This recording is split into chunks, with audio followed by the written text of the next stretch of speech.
Alrighty, guys, we are back with some Magic the Gathering content. Boy, my words just flubbed really hard right there. I apologize for that.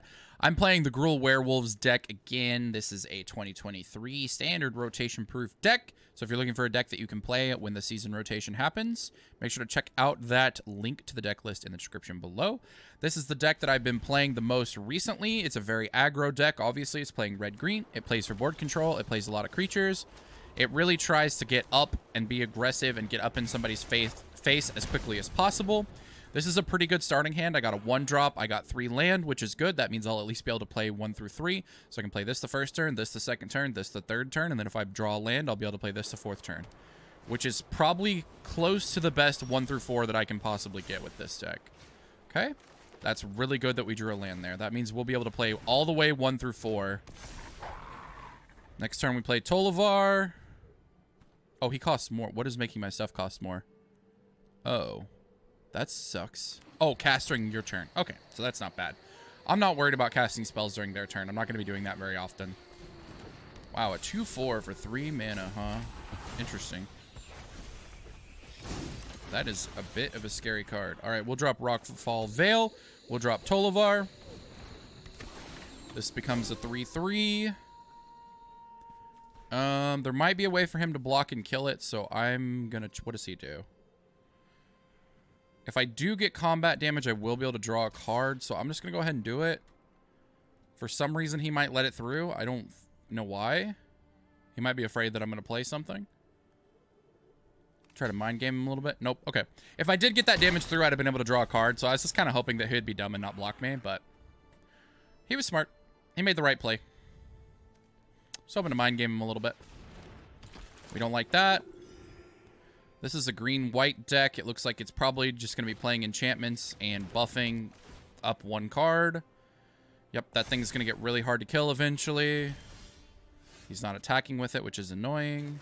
Drop this. We will drop Elena. 1/1 counters on another target creature you control. So let's do this. Let's buff up our Pack Song Pup. Attack with our Pack Song Pup. He can't block it and kill it unless he has... No, he doesn't have any land to play anything. He can block and kill this, so we'll just attack with 1. So basically, we're going to try to do the same thing that he's doing. We're going to try to buff up 1 card as much as we possibly can. And force him to actually block with it or attack. We're just going to hope that he doesn't find something that pacifies it or kills it. And if he does, we're going to play all of our buff cards and start buffing up a different creature. So we've got our pup. We just want 1 card to have more strength and toughness than this thing. That's our goal right now. Okay, so he gains some life. He's going to buff this thing up. A couple more counters.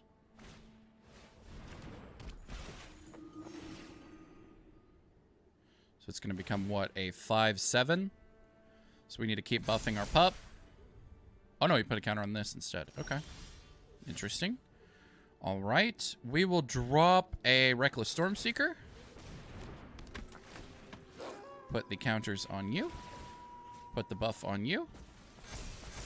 Make it as strong as we can. And like I said, we're just going to keep making it as strong as we can. If we attack with this, he can block and kill it with this or this. He has to block this with... He has no chance of killing this. Right? 5, 6, 9. He can kill it if he blocks with everything. We're going to force him to make that choice. If he wants to block with everything, he can. Once we get enough stuff on the board, we'll push and we'll try to kill him.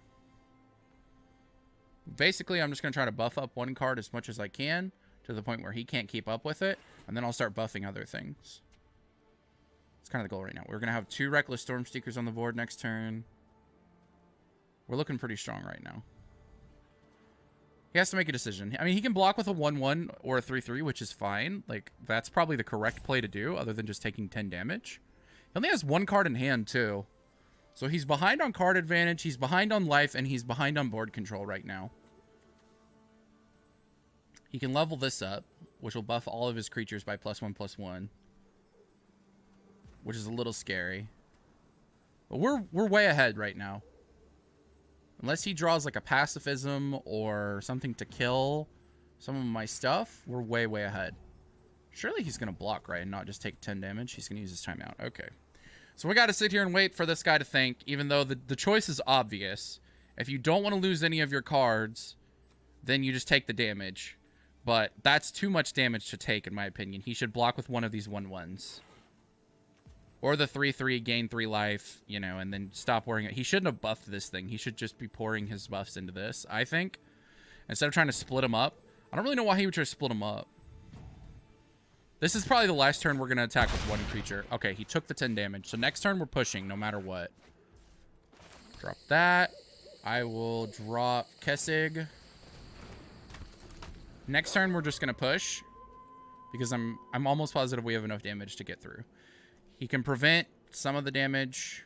We'll probably use a buff on each different character. To try to push as much damage through as I can. Because I have 1, 2, 3, 4, 5, 6. The best he can do is block 4 of them. I got to find a way to get 7 damage through. Which I think I can do with 2 cards. Because I'll be able to put a buff on one of these weaker cards. I'll have 2 of these guys on the board. So basically, I think I can make everything... I can make you a 3/3. I can make you a 3/3. I can make you a 4/4 or 4/5 or something.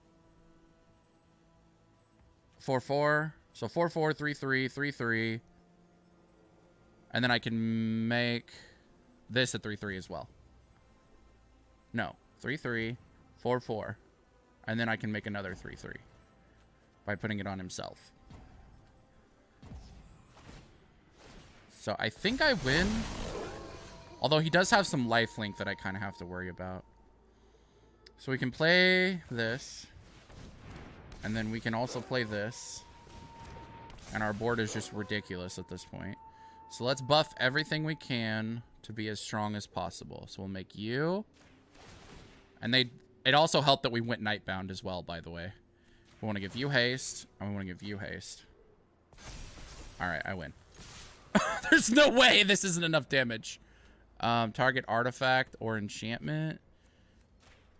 Let's kill you. We'll grab a red land because it doesn't really matter. I win. It's over. You might as well concede or just let me hit you in the face. This is too much. So this was probably the best game I've had on this deck, by the way. I got a 1 through 4 curve right on up, drew perfectly. And I got what I buffed up. I played well too because I buffed up the 1 card to make sure that his 1 card wasn't stronger than my 1 card. And then once it got to the point where he didn't have enough blockers, I just buffed everything that I possibly could by as much as possible to push through enough damage. Now, he needs a board wipe or a way to stop damage from coming through or something. There's no way that he can block to stop enough damage to do it. He just can't. Because worst case scenario, a 3/3 and a 2/3 and a 4 get through. Yep. Good concede. All right. Cool. Another win with the Gruul Werewolves. Again, if you're looking for a good deck to play when the September rotation comes around, make sure to check out that link below. You can import it right into your game. If you guys are enjoying the Magic the Gathering content, make sure to subscribe to the channel to see more when it comes out. I'll see you guys in the next video. Peace.